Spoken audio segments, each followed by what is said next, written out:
to be here today to talk to you about the Lookout Foundation. We have seen it grow significantly over the last 5 years.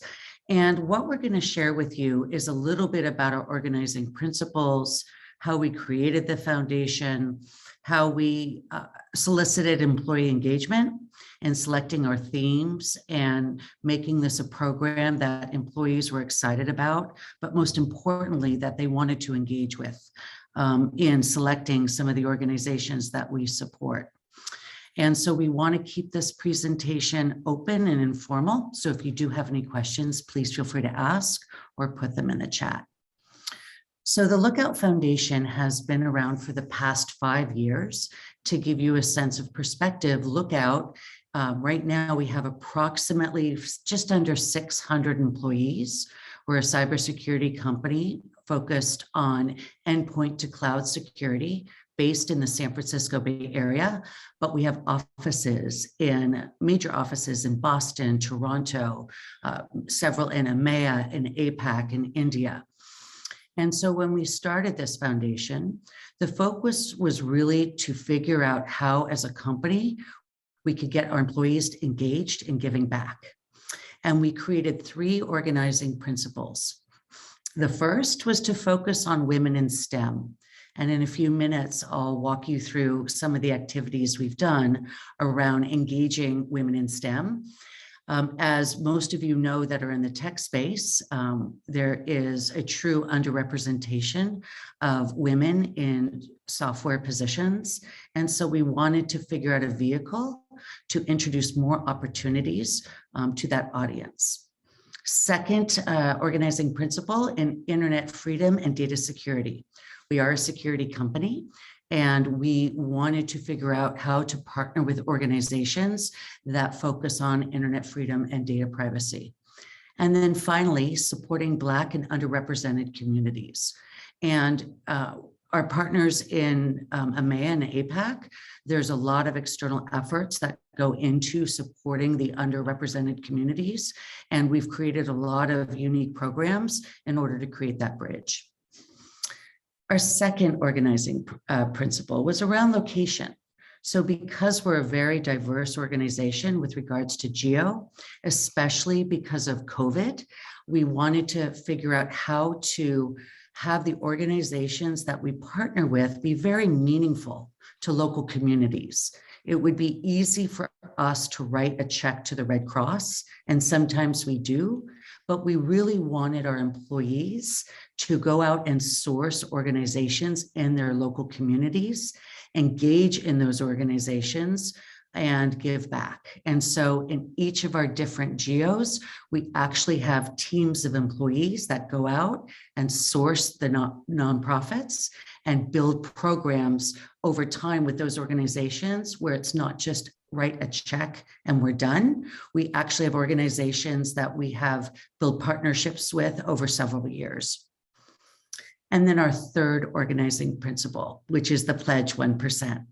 1% of our equity, 1% of our profit, and 1% of our employee time.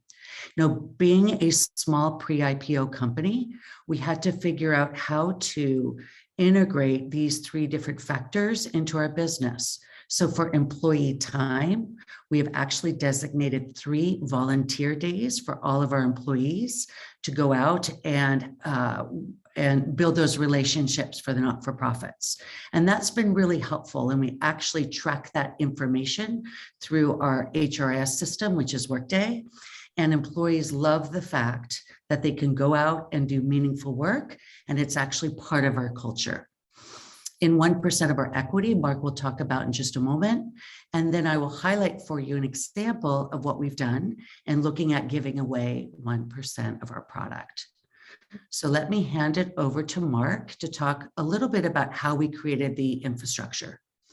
So here, I want to just highlight here for a minute that you guys, I'm so excited that you're here to hear Mark and Brenley talk about this, because Lookout is a perfect pledge 1% company. What they've done is they started early. They decided, to create the foundation, and they're doing everything exactly the way that we encourage companies to do, to take advantage, to build a program that takes advantage of what they do as a company and to take advantage of all of the resources at their disposal. So Mark, let's talk about, how and why you and your CEO, Jim, decided to create the foundation. So what was the impetus for creating the Lookout Foundation? Yeah, and it starts with Jim being very generous as well, right? And philanthropic, and as well as the two founders, right? So I think it really started when Jim was interviewing for the CEO role, and he met the two founders, and some of the things they talked about were giving back to the community, STEM, science, technology, engineering, and math, and the importance of it. And so as they kind of had those conversations during the interview process, once he joined the company, and some of the larger companies in the Bay Area were looking at the Pledge 1%, right? They thought it was a good time that the company, that Lookout, did it as well. And so it was all about giving back. I think we both, Jim and I, came, we grew up in cities that were let's say less fortunate than folks in San Francisco, many folks in San Francisco. And, so giving back to those communities that we grew up in, and then in communities where, STEM was important, was something that we wanted to do. So we started the discussion with, the board. First, the founders and Jim, they agreed that they would, that there was something the company wanted to do. And so they went to the board and had the conversation about it with the board. And the board was very supportive. So we started the process of, okay, let's understand, how do we do this, right? And what's the best way to do it for Lookout? Always with the idea that it would be employee run. I think that was the first thing. And, one of the things that I don't think we recognize enough is, Brenley said, we all get three days to go volunteer. But running the foundation is a volunteer job as well. That doesn't doesn't count towards the 3 days. And I'm pretty sure Bren spends a lot more time than that, kind of helping, and as do a lot of the employees at Lookout. But it's great because it creates that community within the company as well. I think that's wonderful. I mean, when I met with you and Jim in your office in Boston, I remember Jim telling the story about, there's this famous dinner at Mark Benioff's house where Mark invited a bunch of CEOs to his house. He lives not far from me over in Seacliff, and he had a dinner prepared by Michael Mina, this wonderful dinner. And then Mark, in his true Mark Benioff fashion, looked at them all and said, every one of you needs to join Pledge 1%. You all need to do this. And you need to set aside your equity, build a social impact program. And, Jeff Lawson from Twilio, who's a big Pledge 1% company, was sitting there, and Jim says he was there. And I think that coming out of that one dinner, many of the marquee companies who helped really build this movement came out of that and decided to create their own organizations, set aside their equity, which we'll talk about a little bit. So I think it's amazing that everyone on this call, we're going to send you some links afterwards, but we have the equity playbook that I interviewed the CEOs and the heads of social impact and CFOs to create the equity playbook, which is teaching companies how to set aside their equity and how to build a program. And Mark was one of the people who I interviewed, and they are a classic example of a company that did it for, at a really important juncture in the company's life cycle and did it right. So I think there's a couple decisions that you made that I think were really important and unusual. So number one is, like, when companies set aside equity, we'll talk about that in a minute, they could either set up or create a social impact. They could either create a donor advised fund, which is working with a philanthropic partner. At Pledge 1%, we work closely with Tides, but we will also work with anyone, the Rockefeller Philanthropy Advisors, the Boston Foundation. We work with all the, Silicon Valley Foundation, but, or you can set up your own organization. So Mark, I'd love to hear you talk a little bit about how you made the decision to set up your own foundation. Yeah, and it was a bunch of different things. So we did a lot of research on, what is, the easiest way is a DAF, right? Is a donor advised fund. And although it was easy and quick, there were some things like, once you gave them the money, you didn't have a say where that money was invested, what you did with it, etc. There were fees associated with it. And again, we were giving 1% of the company to to this foundation. We wanted to make sure that we had some control over, some more knowledge, let's say, and control over what we were doing as far as the investments, et cetera. So we looked at and talked to a bunch of different companies about what they did. We actually had someone who had set up their own public foundation. So they'd been through the process and knew that it was, although it sounded like a difficult process, it wasn't that difficult. Especially if you had, we had an in-house legal person that helped us do it along with we got some advice. But it made sense when we were done, it made sense for us to, to set up this public foundation, which is a separate entity, right? And although it's called the Lookout Foundation, it is a separate entity. And, Lookout, although again, all the employees, et cetera, volunteer there, it's a separate entity. It's not part of Lookout, and therefore there's benefits that go along with that. Including, where we want to invest, the money, where we want to take the money and provide it to the different groups that we're working with. So it gives us a lot more flexibility. As we talked to a lot of different companies as well, there were companies who had set up a DAF and then they ended up going to a public charity. And so, and they told us, again, more work, more effort, more money. And so when we were done with our analysis, we felt that it was just as easy to set up a foundation, a public charity, and than it was to go to a DAF. It would take a little bit more time up front, but over the long term, it would be less time, less expensive, which means, again, more of the dollars go to, to funding the different organizations, right, and the different efforts that the employees of Lookout want to do. And less goes on, on fees and other things. So we went that route. Again, today, as we sit here, we have our employees who spend a lot of time, with the organization, helping it with bookkeeping, et cetera.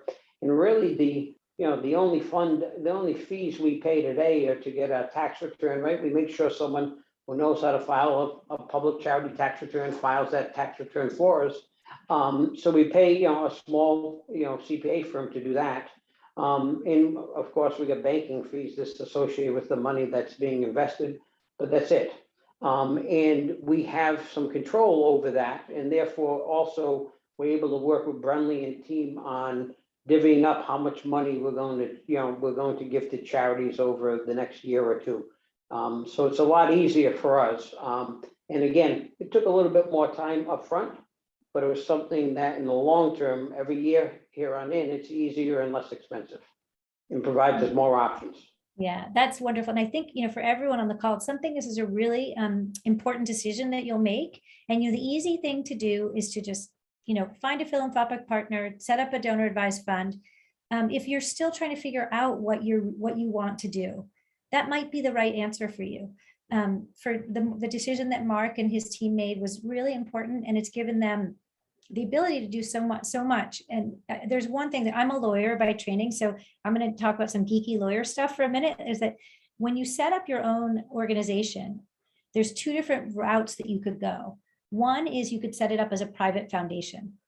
And what that means, that's the way most companies, frankly, will set up their foundations. It means there's like a single entity that's donating the funds into that private foundation. And it's, it's tied very closely with the company. When you do it that way, it's great in many regards, but there's a little bit more oversight over, the IRS is paying a little bit more attention. There's a little higher levels of reporting responsibilities. And you may have to consolidate your financial returns. What Lookout did was they set it up as a public charity, a 501c3 public charity, which was a really important decision in it. And the only thing that's a slight, what some companies may see as a slight hurdle, is that 1/3 of the funding must come from outside sources. That has never been a problem for Lookout. They're very aware. It's a 5-year look period, but it's just something to think about. And that when you get get ready to do this, it's something you'll want to talk to your lawyers about. Just wanted to point that out. But now let's talk about the money. Oops, sorry, my hands are a little too fast here. There we go. What, there, no? Okay, funding the organization. So look, let's talk about that. This is something, this is my part that I do for Pledge 1%. And Lookout did this before I was there, but they provide, when you read the equity playbook, there's a model that we talk about as the hybrid model. So when companies are setting aside their equity for social impact, sometimes it's the founders pledging their own personal equity. Sometimes it's the company pledging equity. We have kind of a couple different ways that we recommend it. One we call the 1% upfront, where the company will just, enter into a warrant agreement with a donor advised fund provider. Perhaps they may transfer shares. It's all done in one tranche. There's pros and cons of that, or that what we call the 1% distributor, where they're moving the money over a period of time. There are pros and cons of all different models. Lookout is one of the only companies who did both. The founders gave shares, the new CEO who came in gave shares, and the company did shares in a way that was very clever, in conjunction with your Series F. So maybe Mark, if you want to talk about how you guys made the decisions and how you actually got it done, getting the equity into the foundation. Yeah, so I think the founders and the CEO, again, if it was going to be an employee-led organization, they felt it was important to show the employees that, that how important it was for them as well. So they actually, the first, monies that came into the foundation were from the two founders and the CEO. Right? They actually put up, they didn't put up Lookout equity. They actually put up either cash or some of their own equity that they had that they moved in. To show, to provide some operating funds immediately to the organization, to allow it to start to make sure it had everything in order to move forward, and allow it to then, raise capital, through the shares of the company over a period of time and not immediately. So they did that. The other is, again, to show their commitment to this, to the organization, to say, hey, we've started this organization, we funded it for, the first, part of its history in order to get it up and running. And then we will, the board has agreed to move, Lookout stock into the organization. So that's how they did it and why they did it. And then, I think we talked to the board early on, and the board agreed to give 1%. We defined that, how that was calculated based on the number of shares outstanding at a certain point in time. And the board decided, instead of putting a warrant, as Jan said, right up front for everything, is they committed through, a board vote that they would give 1% and they'd bring it in over a 5-year period. Therefore, there was always, and that stock the foundation could then sell on the secondary market, let's say, in order to raise the funds that it needed to raise. And because we were public charity, again, what the foundation does and how much they sell that stock for on the public, on the secondary market is not a company, right? It's not attached to the company. So as Jen noted about, the consolidation and everything else, as a public charity, again, it's a self-standing entity, and therefore it can sell that stock at whatever price it wants to sell that stock at, and the company, isn't involved. Now, I am the president and the CEO, and then the CFO, but Lookout president of the foundation. But again, they are two separate entities, right? So it gives us some flexibility to do the things that we need to do from a foundation perspective. 5 years, the board just felt that was, if you were to think about a vesting period, it's 4 to 5 years. The board felt that based on the value of the stock, how much was going in, that there'd be more than enough funds in order to fund, what Lookout wanted to do and the foundation wanted to do. So we put that in place. It was all, it was voted on, so it was as good as, every year we had the ability just to move it in. Actually, the first year I had to go back to board for board approval, but then I said to the board, listen, we've agreed to do this, so how about we just every year I do it, and if I have to do it at a different point in time, I'll come back and ask. And they said, sure, that works too. So it then just became automatic, right? So it was really a bookkeeping exercise from a company perspective after the first year. And after 5 years, the foundation holds the majority of that even today, right? We sold some of it in order to fund the things that we wanted to do, but we didn't have to sell a lot of it. And we'll have the ability to continue to do that as we move forward. So that's a really, really important point that I want everyone on the call to think about. And so smart how Lookout did it, because, Lookout, if I remember correctly, Mark, you did it in conjunction with your Series F financing. Correct. And made the commitment, locked it in. When you guys look at the playbook, so when we talk about the corporate equity, doing it all at once is wonderful because it's locked in. And particularly if you're a company that's likely to exit through an acquisition versus an IPO, if you haven't locked in your social impact shares, your acquiring company may not be as philanthropic as you are. And so anything that's sort of left to be transferred at a later date is at risk. But so Lookout did it, early enough in their life cycle that the full 1% has already been moved over into the foundation. And so it's there. And so whether Lookout's exit is going public or being acquired, it's locked in. They have made it very clear from the get-go that this is a company that cares about giving back. And to combine, you're one of the only companies I know that has combined both the founders and the company equity. It's a really powerful message. And it's one of the things that we talk a lot about at Pledge 1%. It's one of the most important factors in attracting and retaining top talent. And the challenge, I'll tell you, the reason that companies sometimes have a problem getting the corporate equity pledge is that their investors, who are usually the board members, don't necessarily want to take the dilution. They're concerned. And so that's why, when companies do, for instance, a warrant agreement, that warrant is a binding legal instrument. Whoever's the holder of the warrant, if it's a donor advisor, they will show up on your cap table. The benefit of that is that it's locked in. The challenge that you sometimes have is that your investors don't want to take the dilution. The other thing to think about from a tax standpoint is when you transfer shares into a donor advised fund or .org, your ability as a company to take a tax deduction occurs when the shares are transferred. If you do a warrant, the ability to take a tax deduction occurs when the warrant is exercised, which is after the liquidity event.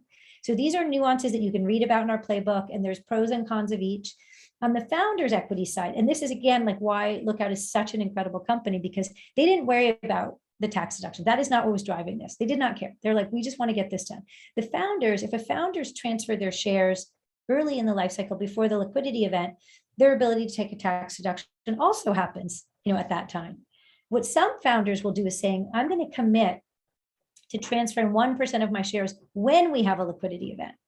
And that way the founder can take advantage of the tax deduction when the liquidity event happens, when they're more likely to want to take advantage of it. But you don't have what Lookout had, which was cash and money and shares in the organization that they could start funding their impact work now. So we also talk a lot at Pledge 1% about companies should have more than one source of funding for their social impact work, because sometimes, the stock presumably is going to be worth a lot more down the road. You don't want to have to start selling your stock. But this is again, so some companies will set aside operating budget. They will set aside, profits that they have. The most companies in the world that we all live in tech are not profitable even when they go public, many times by design, as they're choosing to invest in growth, not profitability. But again, I just, I really want to hold Lookout up as like a model for doing everything right in terms of getting the organization set up and funded. So yeah, Jane, I think that it is important. I mean, if you're going to do this and you really want to be, philanthropic and start to engage the company, then you need some funds to do it, right? And you need some operating cash to do it. And so, I wouldn't say we were smart. We're just like, if you thought through, okay, how do we do this, right? It's like, okay, we need some money up front. We were lucky enough to have founders and the CEO who were willing to, to pony up some of that. And then, from the board's perspective, allowing it to be, giving us the stock so that we could, and on the secondary market, which is, a very valuable market in today's world, we were able to sell some in order to, again, to allow the employees to see the benefit of the foundation early. Yep, that's right. That's great. And again, like that leading by example, most of the companies we work with, it is usually the CEO or someone in the C-suite, or someone in in HR, who's driving this, who's saying, this is important. We as a company need to do this. So with that, I'd like to, talk to Brenley a little bit about how does it work? Like, you've been set up for success. Mark and Jim set you up with an incredible organization and the fund and a model for engaging the employees. And so, you with your double hat is like the head of recruiting and, the head of the foundation. Can you talk a little bit about how you run the foundation? How do you get the employees excited? How does it work? Sure. So I would love to say that it was easy for us at the very beginning to know what to do. We're an amazing company that releases amazing security software. What did we know about running a foundation? And so I think the first step is we had to recognize that we were not the smartest people in the room. And we had to go out to others to help us with creating that journey and that roadmap. Pledge 1% was so incredibly valuable in helping us with understanding the infrastructure of what it takes to have a strong foundation, having something that will be scalable so that you have employee engagement, not just a flash in the pan, but over time, and having work that's meaningful to employees, because obviously everyone likes the idea of giving back, but how do you really operationalize that? So the one thing that I would highly recommend if you're looking to start a foundation is go out to those that have done it before. I myself would be more than happy to share with you my cookbook of how we created the foundation at the beginning as to where it is right now. And I'll give you a sense of that. At the very beginning, when we started the foundation, we really wanted to do a lot of things. We pulled together employees in the organization. We actually did a survey and asked employees who would be interested in taking part in a foundation. We created a small board. And that board, we knew we had the pledge 1% as one of our driving principles. But then we had to figure out, what does that mean and what would that look like? And I would say for the first couple of years, we spread ourselves pretty thin. And what that means is that we had a lot of energy around giving back. And I think we picked too many options to begin with. So for example, we had large grants that would go out, and we had an employee subcommittee that was managed through the board. And they were focusing on building relationships with larger nonprofits to give larger sums of money. We also had a group that focused on random acts of kindness. This was more localized to each of our offices, and it would be something that the local office would come up with around how they could give back locally. For example, in San Francisco, we cleaned up the Mission District. There were 41 of us that went out and we picked up trash for a day. So little random acts of kindness. We allowed each of our local markets to figure out what they wanted to do. Then we created a program around disaster relief. And there were so many initiatives in places that needed help across the globe. And we decided that we wanted to focus on giving money back to different disasters that occurred, natural disasters that occurred. We also decided to have a group that would focus on individual grants. So basically an employee could fill out a form, they could submit a form, the board would review the ask, and it would be up to $2,500 where the foundation would give back based on what that employee request was. We built a relationship with CauseCast, and that was our global platform for employee giving, where we created a match. And all of those things, it was too much. We had to scale back because it got into a place of which disasters would we support? Individual employees were starting to submit requests to have their son's baseball team be supported because it was a technical middle school. Right. And so as an organization, we really needed to create more structure around it. And that's where we came up with the themes that we mentioned before. And I'll go into great detail about what we did with those themes. So we do have an employee-led board. There's a 1-year commitment.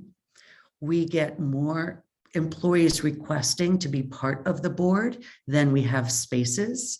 We have the board decentralized. So we have representatives from North America, we have representatives from EMEA, APAC, and we've separated out India from APAC because we have large development centers in APAC. We created subgroups for each of our themes. So women in STEM would have a subgroup of employees that would work on programs and giving back around women in STEM. Those subgroups can be any employee in the company can sign up to be in a subgroup. So that was a nice way of folding in individuals that wanted to take part, but weren't members of the board. And then once again, we acted locally. So we would recommend, we would have the board members and the subcommittees reach out to not-for-profits and also come back to the board with recommendations in each region. Another big win for us, and thank you, Mark, is that the board recommended and got support for $1,000 per employee per year in the company match. And once again, CauseCast is the name of our platform that we use.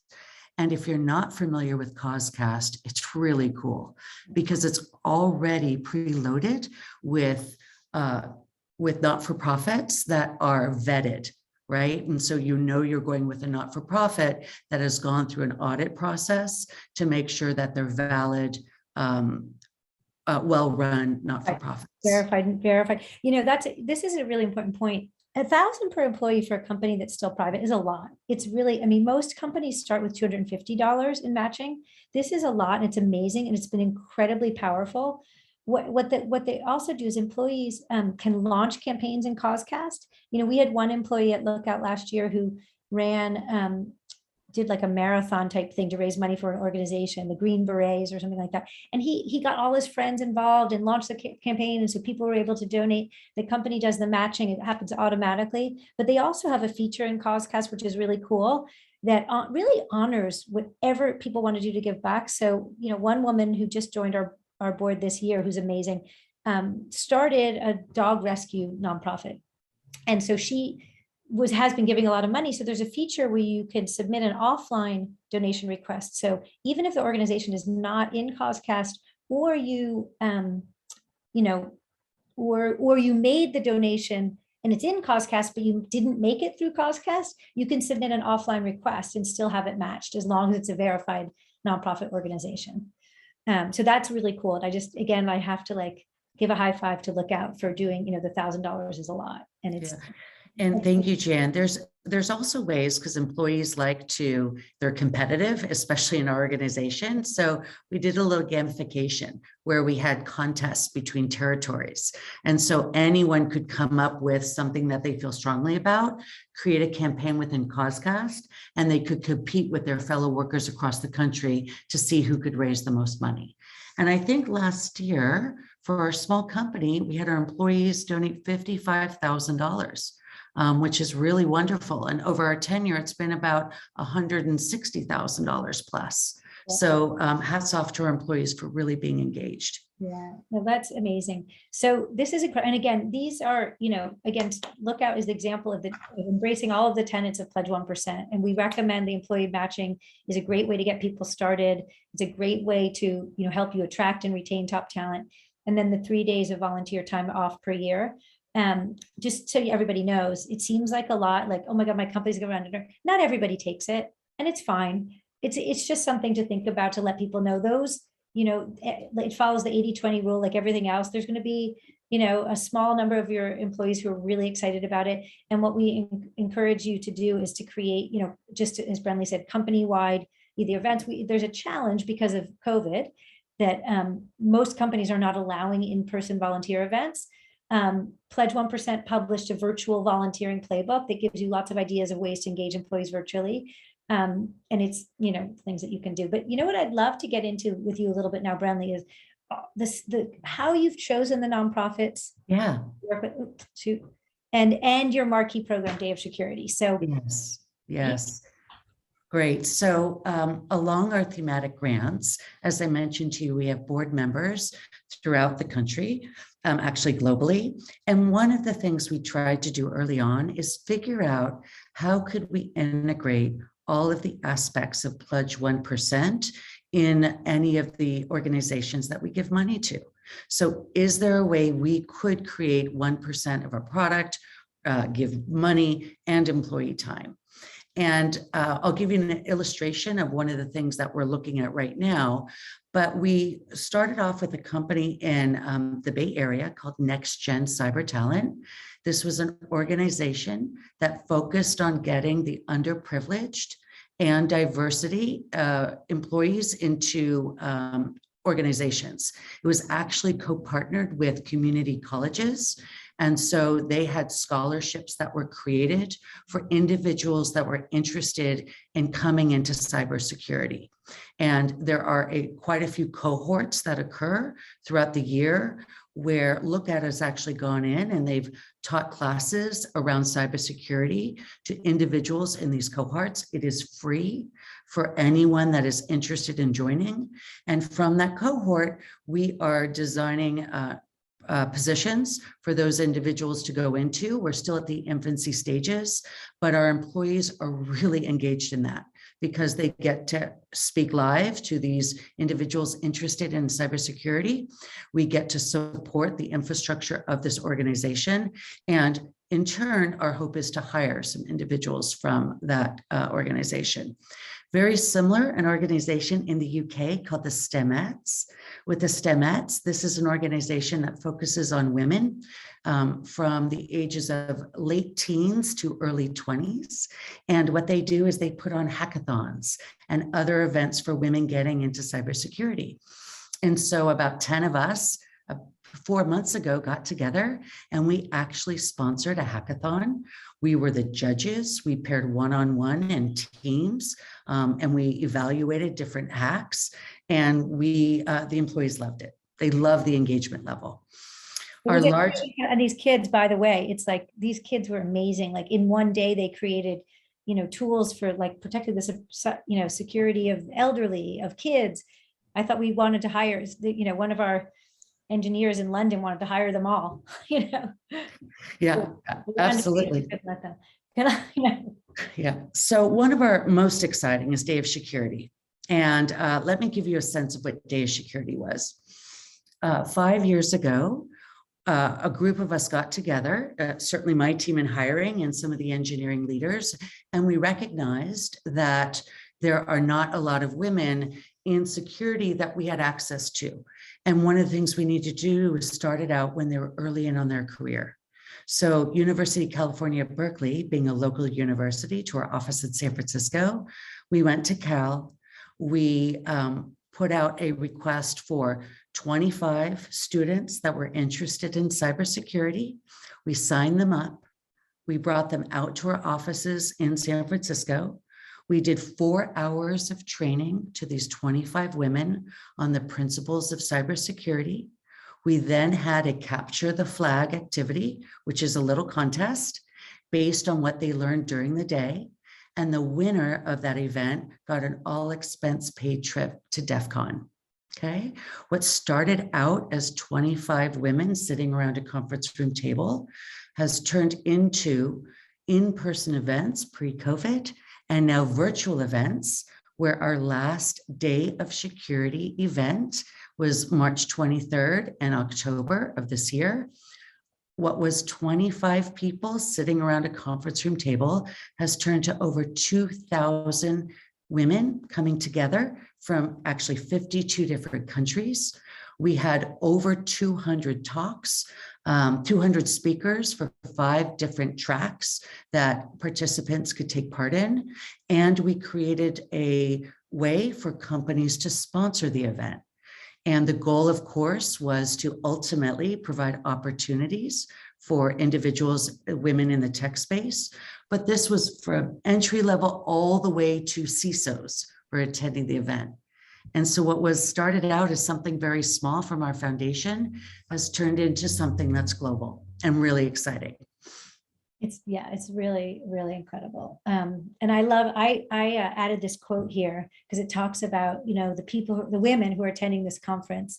It's so powerful for them to hear women who are working in cybersecurity, particularly women from underprivileged backgrounds, they don't have access to the networks that we have. They don't get to see everyday people who they aspire to be like, and to, hear that, Brenley also, the conference was virtual for the first time on the Hopin platform, which is a pretty powerful, incredible platform. I'm working on getting them to join Pledge 1%, but they are incredible. But it allowed you to create these virtual expo booths. And because when the event goes virtual as opposed to in person, you don't have that interaction. They somehow are able to recreate that. And so look out, Brenley created incredible all-day programming where we created this series called The Day in the Life, where we had women from Lookout in conversation with Brenley talking about what is it they do every single day? What is their job like? What do they work on? What do they get excited about? And then Brenley did a session on what the recruiters don't tell you, tips for negotiating your package. And then, Brenley and I did something together because, I do a lot of work, mentoring women on negotiating strategies. Like, how do you, you're talking to these people. I think everyone wants to know how to negotiate. No, they want, how do I get a raise? How do I get a promotion? Like and so there were all this really powerful stuff. And so this is one of the comments, that it's an incredible way to interact and inspire young people.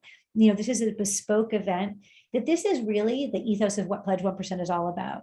That, Lookout as a cybersecurity company wants to give an opportunity to empower, women. And we particularly focus on, underprivileged women, helping them get into the field, get really, high paying jobs, and, change the trajectory of their lives and their families' lives. So it's really an incredible event and organization. We actually have an offer going out today. This is my head of recruiting hat. We have an offer going out today for someone from Day Security, which is really exciting. And as you all know, right now we're in a period of either the Great Resignation or the Great Migration. I can guarantee you that candidates that you speak to, when you have a foundation, it is a differentiator. Absolutely. And they're so impressed with companies of our size, because we're small, right? That we've built something that is driven by the employees, for the employees. It really does make a difference. Yeah. So, and here's, this last slide that we have here is just talking about, like, we've touched on some of this along the way, along with launching with CauseCast, but we also did something, as Brenley said, when we had to scale back from doing everything under the sun, boiling the ocean, to like really focus on, our Women in STEM initiatives, data privacy and security, what are core to what we are as a company, but then with the through line of supporting underserved Black and other underserved communities. When Black Lives Matter, it was really, our CEO was moved and really said, we're going to double down. And so a lot of the grants that we give are towards supporting educational programs, getting, minorities and women into these programs. But we didn't want to, we are a global company with offices all over the world. We live in a global world. We want to act locally, but also globally. So we said, we're not going to ignore completely like the disaster relief. And so we looked at, when it was World Health Month, which was March, February, whenever it was last year, we said we actually had our foundation board representatives vote on funding small grants to impactful organizations in their cities that were doing good work to help with health issues. So that's how we sort of chose some of these. And then when the COVID got so bad in India, we have offices in India, we have a lot of employees in India.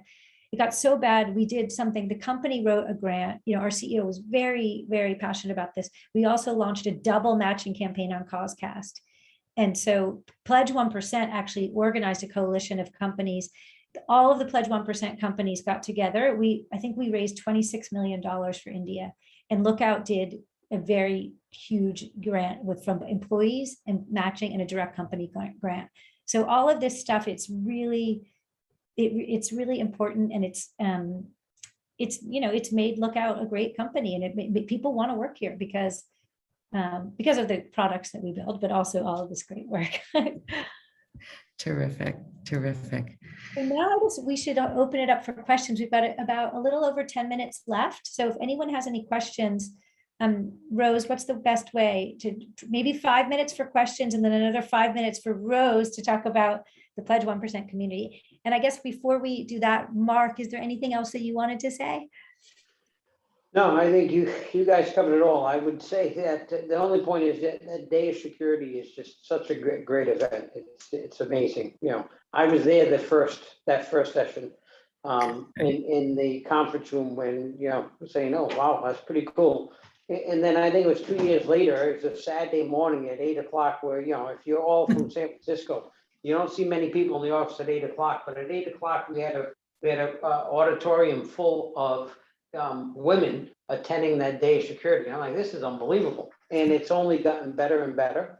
It is just it's great to see all around, including, I mean, to Brenley's point, you know, we're more than happy to hire folks who, you know, who come through that event as well. So it really is great. And I think it's just, you know, I would tell you, that's something that, you know, I mean, at Lookout, I would tell you, I think we're all proud of them, and I am. I mean, I look at it and I don't even, you know, I'm proud of it, and I don't do any of the work. I just, you know, I'm one of the, yeah.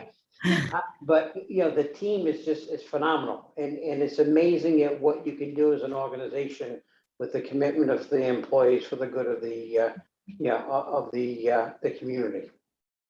That's well said, well said. So I guess, are there any questions from our audience?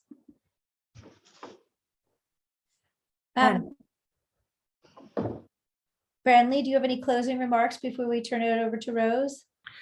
You know, one thing I want to say is that the work is so meaningful, and you don't have to do this alone. There's lots of companies, large and small, that have taken this journey and reach out. It's amazing the momentum that it can gain once you start the process. And not only are we giving back to the communities, but I think it's the most meaningful work that we can do. So thank you, Pledge 1%, for giving us the platform to be able to do such great work. Thank you. Thank you. And thank you for all that you guys do, inspiring others. So Rose, why don't you take it away? Yeah, absolutely. I'll share a few minutes. So if you think of questions for Lookout as I kind of dig into the community, feel free to bring those up, put them in the chat, or unmute and share a little bit of your story, how it relates, and ask questions. So we still have a few minutes. Feel free to do that. I was really inspired. Thank you so much for being on. I loved, and I know our members appreciate kind of the openness and honesty that you shared. You shared what you've done really well. And I loved when you said, you know, we had to admit to ourselves we weren't the smartest person in the room, and we had to collaborate with others. And that's really kind of what community is all about, is pulling people's resources and strengths and creating a place where we can share all of them. So I want to encourage all of you to access some of the resources that Jan mentioned on the community. I'm going to take a few minutes to show you where you can find those. The community really allows you all to rally together. There's forums, there's, you know, member-led resources, member blogs, all of this allowing you to kind of share your journey, where you're at with it, and ask for help, and then hopefully ignite, you know, even more activity out there. So is it okay, Jan, if I just snag your screen for a minute? Wait, so, okay, here, sorry. There we go. Okay. I need to take the technical savvy class. No problem. Are you seeing that then? Are you seeing my screen? Yes. You're seeing the community? Yep. Okay, fantastic. So just talking a little bit about, as Jan said, you know, all of the different things that you can access out here. She referenced several times the different playbooks that are out here. And so I wanted to take a minute just to show you. I'm going to drop a link really quick here to this document that helps you to log in. So I'm going to do that as I'm talking here really quick. And it will give you the instructions of how to log in. As you log in, I'll show you where you can head to find those resources. So resources and then playbooks are going to bring you into a space that really breaks down each of the different pledge types.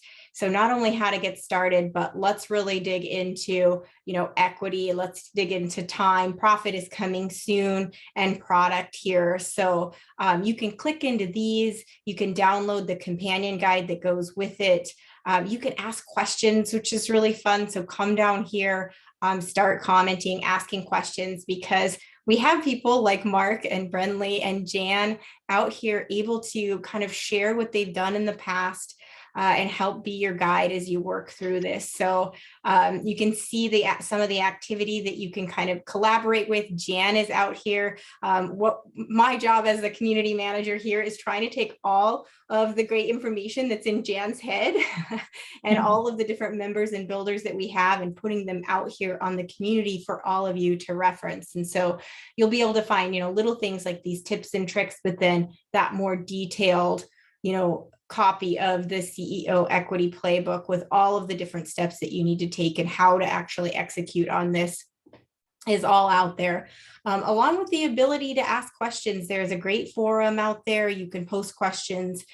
We have what's called a member projects area where you can come out and post what you're working on right now. You can ask others to collaborate with you. This is a great thing, especially if you're looking for someone to collaborate in your community, you can do that. Or if it's a global initiative, you can definitely post all of those out there. So I just wanted to give you a minute to take a look at this. If you'd like to, if you're logging in right now, I'm going to stick around for a few minutes on here. If you have questions on how to log in or anything like that, you can stick around with me. I'll walk you through it. But otherwise, just thank you everyone for being on the call, for sharing, making this commitment makes you drivers of the movement. And so there's all kinds of fun ways to share the community and share the movement through the community as well. So just thank you for being here and for being part of the fun. And I will just close with saying it's never too early. I saw that highlight. It really is. It's never too early for you to start building a social impact program. And most companies start with the time pledge because at the end of the day, that's what it's all about. You've got employees. The employees are the company, and that setting aside the equity is also very easy. It's very easy to do, and it's never too early.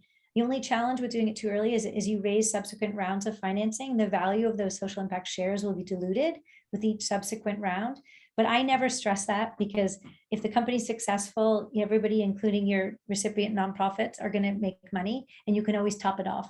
And at subsequent rounds, you can actually even put in your first board resolution saying that it is our intention to top this off at each subsequent round. So it's never too early to get started, giving back. All right. Well, I will stop the recording here. Like I said, if you'd like to stick around,